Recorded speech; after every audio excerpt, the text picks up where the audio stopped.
10% tariff on goods from China. That has a big impact on electronics, toys, apparel.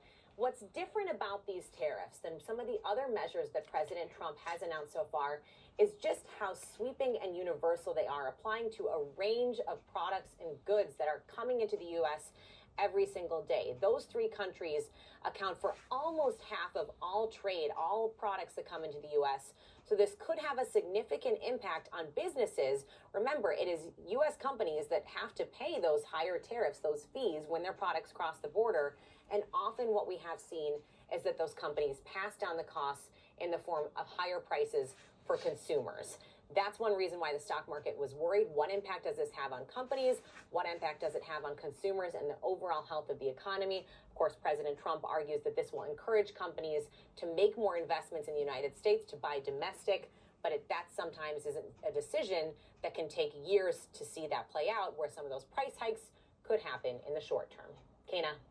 All right, Elizabeth, our thanks to you. Also, President Trump telling ABC News that Volodymyr Zelensky should be more appreciative of American support for Ukraine. I have an exchange to show you between ABC News' Rachel Scott and the president earlier today. Mr. President, what do you need to see from President Zelensky to restart these negotiations?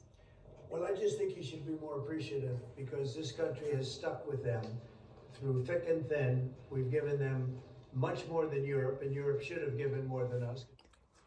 Well, the president's words come as uncertainty is growing over the United States' relationship with Ukraine after that explosive shouting match in the Oval Office between him and Zelensky. The Ukrainian president, in a statement today, said that his country is working with the U.S. and European partners on a path to end the war.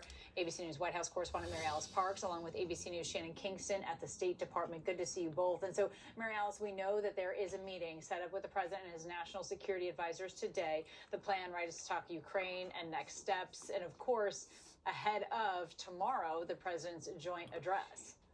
Yeah, he'll be on Capitol Hill, and there will be so much attention on every single word around foreign policy. You think about 3 years ago when President Biden had his first State of the Union address.